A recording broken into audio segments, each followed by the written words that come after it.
Bonjour à tous, on se retrouve aujourd'hui pour parler de cette culture de maïs qui va me servir de tuteur pour les haricots aram tarbés, variété alaric. Donc voici les 5 lignes de maïs qui ont été semées il y a 3 semaines. Aujourd'hui ça fait 21 jours. On peut voir qu'ils commencent à faire pas loin de 20 cm. Là c'est un peu trompeur parce que j'ai rajouté un peu de terre. Je les ai butés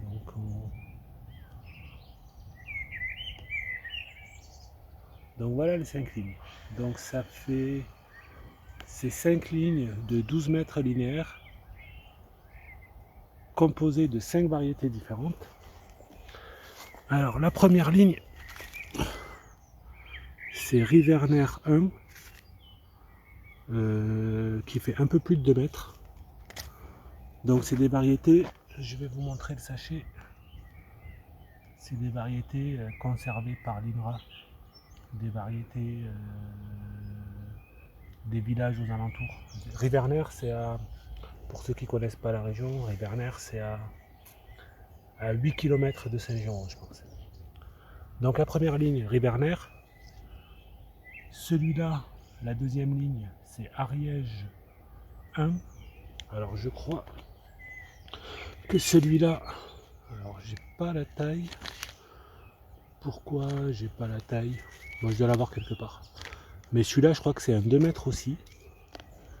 Donc Ariège 1, alors je sais pas trop à quoi ça correspond, Ariège 1.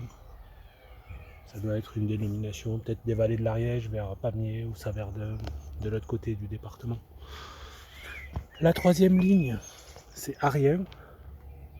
Donc c'est un village un peu plus haut dans la montagne. Et je crois que lui, on passe sous la barre des 2 mètres. C'est 1,99 je crois. Ensuite, c'est Casavé, à la sortie du département en partant vers la Haute-Garonne. Un petit village à un peu plus de 10 km. Et là, la capitale du Haut-Salat, Seix. Et là, je crois qu'on est à 1,95 m. Et alors, c'est des variétés qu'on va appeler anciennes. Alors, je ne sais pas, qui étaient cultivées ici il y a plusieurs décennies. En lisant sur le site de l'INRA, c'est des variétés qui étaient pas mal cultivées avant la Deuxième Guerre mondiale, donc, mais qui ne le sont plus aujourd'hui. Parce que à Seix, il y a... Alors, je pense qu'à Seix, il doit y avoir 7 fois moins d'habitants qu'au début du XXe siècle. À Casavé, on doit être dans les mêmes eaux. Riverner et Ariens. Bon, Ariens, je ne sais pas si ça a déjà été un gros village. Mais par exemple, le Riverner, la première ligne, c'est des villages dont la population a été divisée presque par 10. Donc les agriculteurs qui restent aujourd'hui, je ne sais même pas s'il y a du maïs à Riverner, c'est possible, mais bon.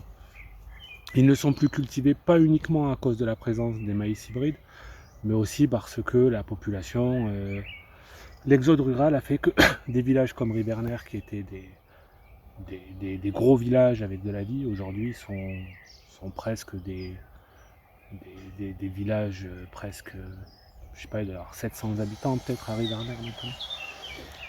Donc voilà, donc les 5 variétés. Alors pourquoi j'ai choisi ces 5? Parce que c'est les plus grandes.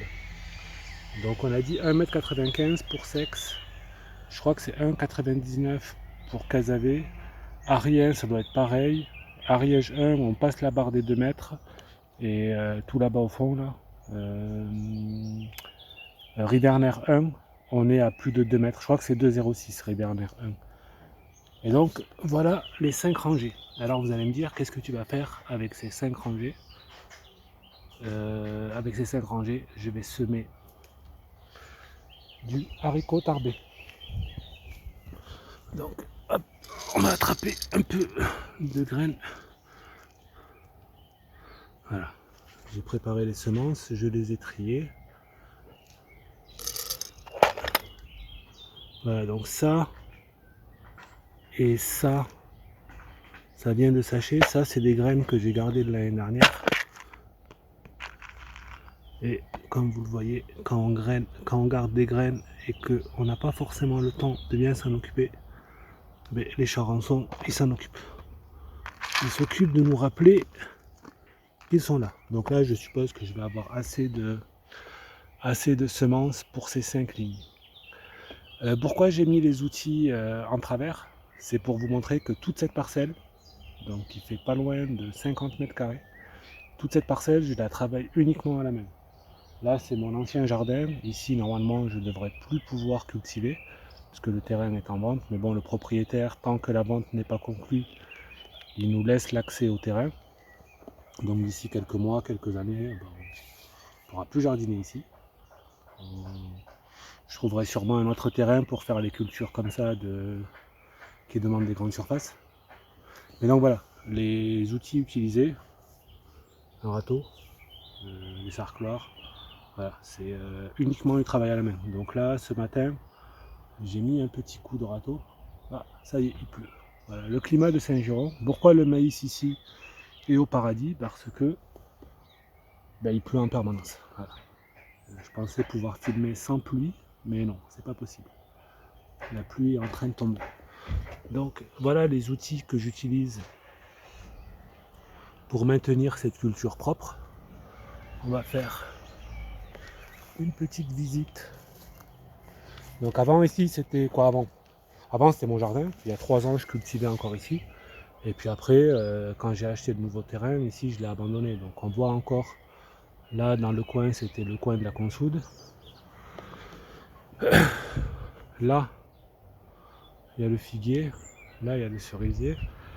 Mais ce que vous voyez là, pardon, ça a tourné un peu vite. Ce que vous voyez là, il y a 6 semaines, c'était comme ça. Donc voilà, vu qu'il n'y a plus les poules, avant ça c'était l'enclos des poules. Voilà la végétation. Là, les plantes que vous voyez devant vous, elles mesurent 1,80 m de haut. Voilà, c'est la jungle. Donc, ici, on va essayer de faire du haricot tarbé avec comme tuteur ces gentils maïs.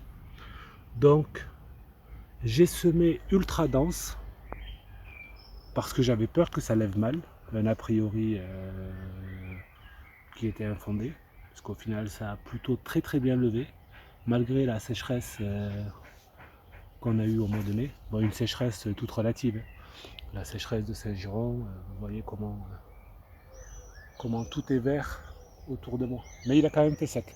Il y a quand même eu des jours où je suis venu mettre un petit coup d'arrosoir pour que les graines lèvent.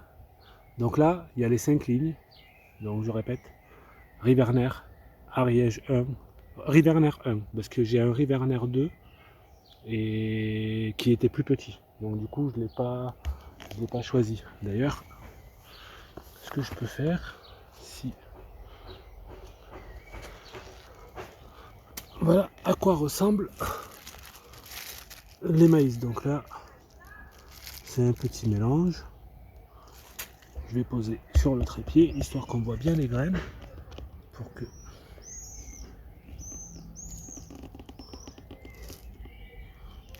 voilà.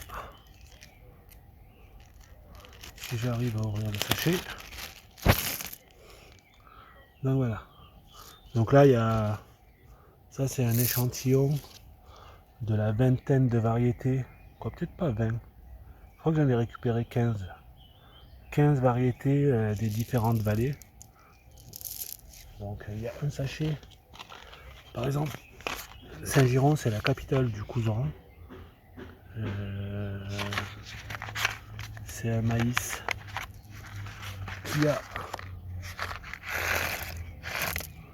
qui a des graines rouges et des graines jaunes. Pourquoi je ne l'ai pas installé? Parce qu'on le voit à côté du nom, taille 171 cm. Donc du coup, 171 cm, ça me paraît insuffisant pour tutorer haricots tarbés.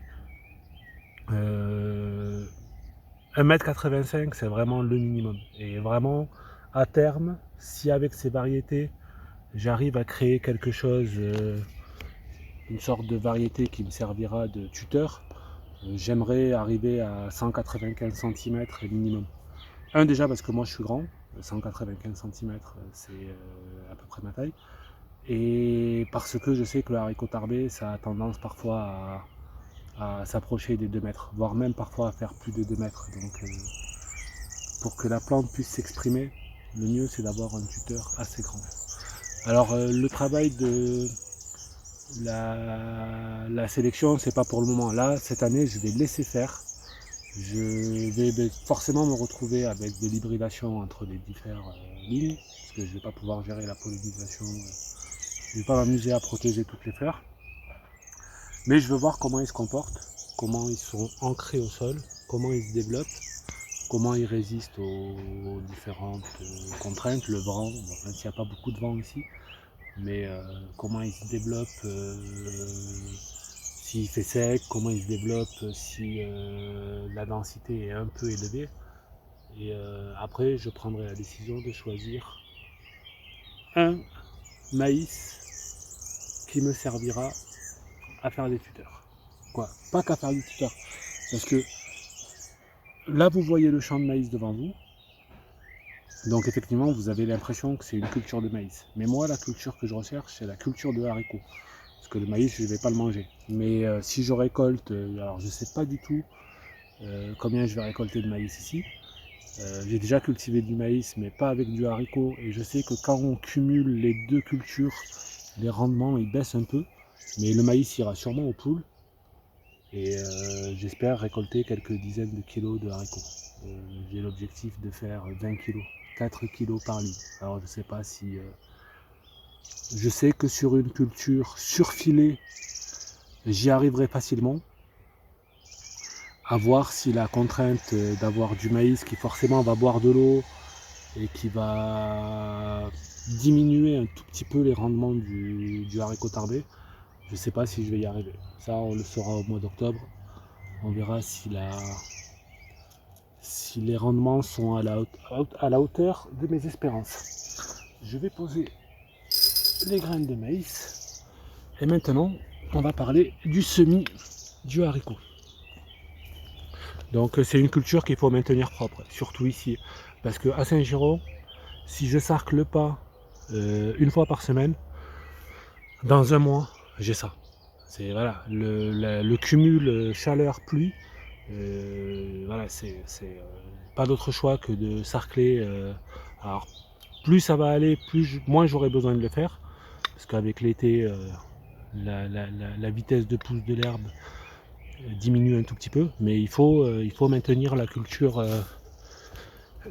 un minimum propre, parce que sinon dans quelques semaines on verrait plus le maïs. Donc l'objectif, on va se mettre ici,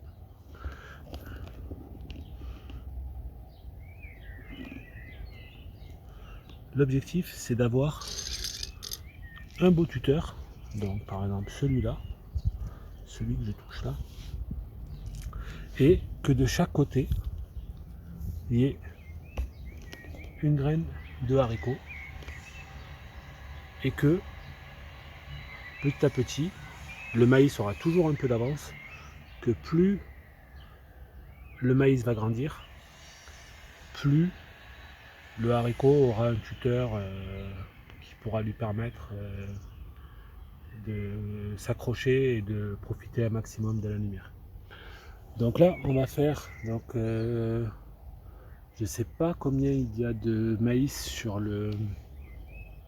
la ligne, mais j'ai décidé de pas intervenir. Alors vous voyez, il y a des endroits où il y a même une densité un peu, là il y a 3 plants côte à côte, mais je vais pas les toucher. J'ai décidé d'habitude je suis pas comme ça, mais là je laisse faire. Donc là c'est le début du rang, donc le but ça va être de mettre une graine avant, une graine après, une graine avant, donc juste à côté, une graine avant, une graine après, Là je vois pas, celui-là il est un peu excentré, mais c'est pas grave, je vais quand même le garder. Parce que les oiseaux sont venus gratter dans le rang quand j'ai semé et du coup ils ont mangé une dizaine de graines par ligne et ils ont aussi chamboulé le fait que les lignes étaient à peu près droites. Mais voilà. Donc là il y en a 3, on va mettre une graine là, une graine là, une graine là, une graine là. Là, vous voyez, j'ai pas super bien désherbé entre les plants, mais voilà. En gros, chaque maïs reçoit 2 graines de haricots. Et maintenant, je vais vous laisser sur trépied, comme ça. Parce que vous allez me dire, c'est bien joli, tu as posé les graines, mais c'est quoi la suite?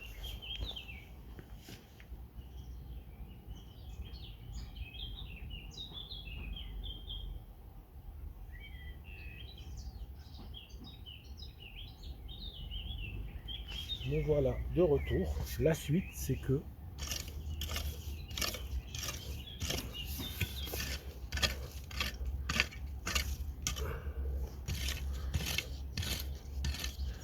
avec le râteau, alors normalement, là je fais comme petit bout pour vous montrer.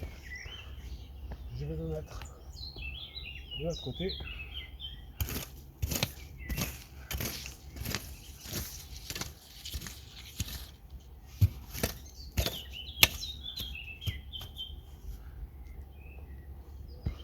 Voilà.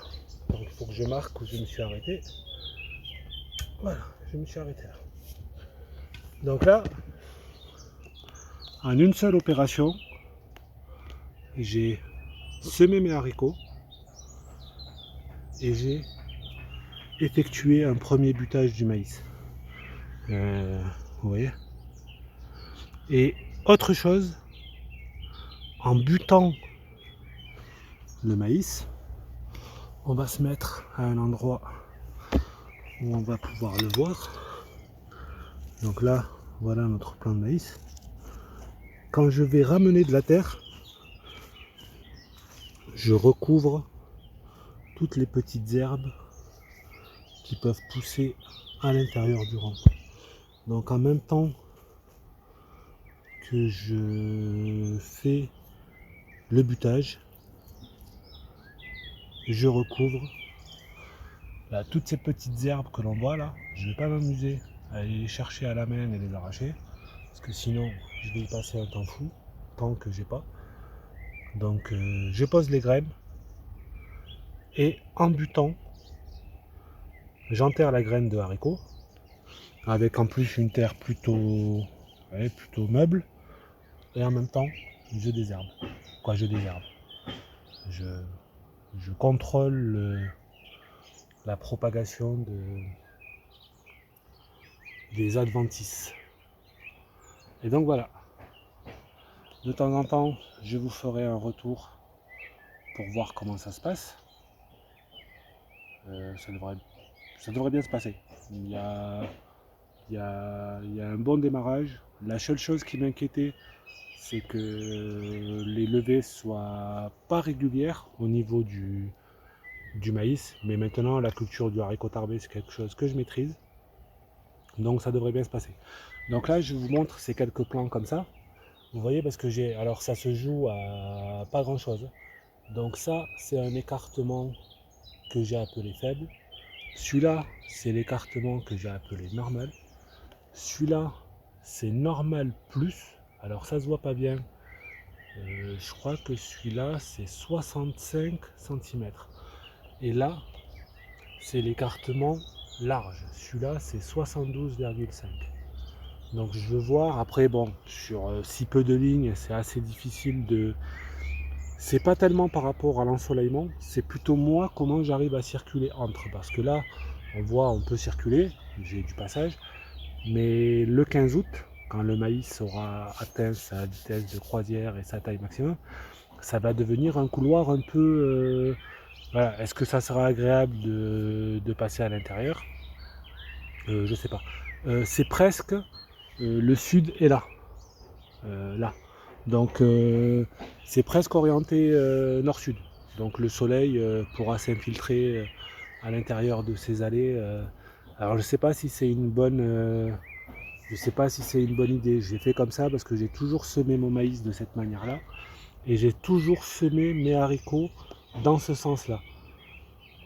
Maintenant, est-ce que le fait d'avoir les deux, maïs plus haricots, dans le sens nord-sud, c'est une bonne idée?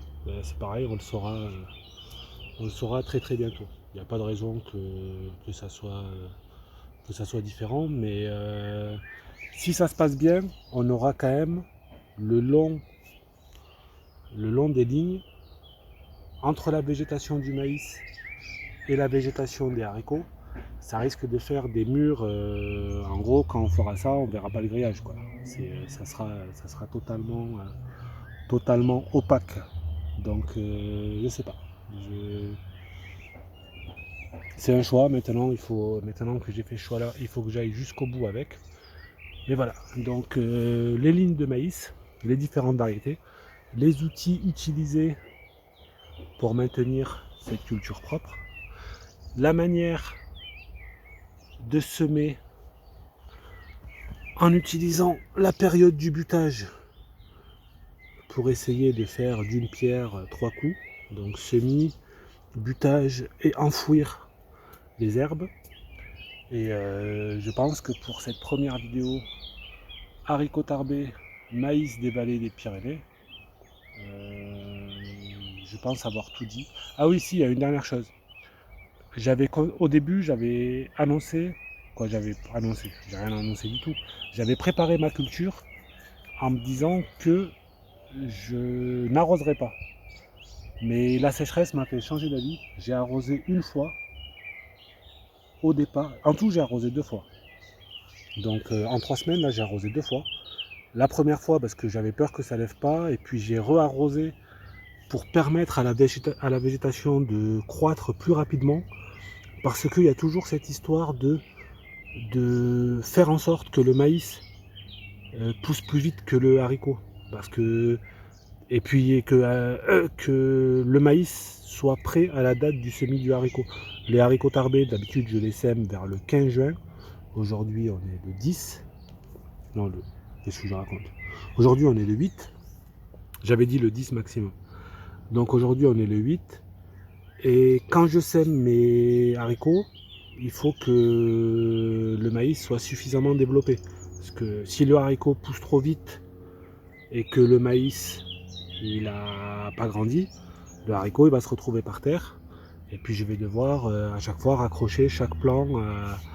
Donc la date du semis, c'est pour ça que j'ai arrosé, c'est pour accélérer. Et donc j'ai déjà arrosé, mais je pense que pour obtenir le meilleur résultat, et vu que j'ai un peu d'eau, et qu'ici il n'y a pas de culture qui boivent de l'eau de toute façon, là-bas j'ai les pommes de terre, mais dans 3 semaines, un mois je vais les arracher. J'ai pas de culture qui boivent de l'eau. L'eau qu'il y a dans la cuve de 1000 litres, je vais la garder pour ce maïs. Donc ça sera une culture qui sera en quelque sorte irriguée. Alors, irriguée s'il y a de la pluie qui remplit la cuve, parce que quand il n'y aura plus d'eau dans la cuve, je ne pourrai pas irriguer grand chose, parce qu'ici j'ai pas accès à de l'eau autre que celle que je récupère à travers le temps. Donc voilà, donc je vous laisse profiter des dernières petites images. Voilà, avec l'un des figuiers qui est juste là. Et nos petites lignes. Et je pense que là on est début juin. Début juillet, je vous ferai un petit retour sur la suite de cette culture. Donc voilà, c'était Omar en direct de Saint-Girons. La pluie au final était plutôt fine, elle m'a laissé tranquille. Et à très bientôt pour la suite du haricot maïs. Au revoir.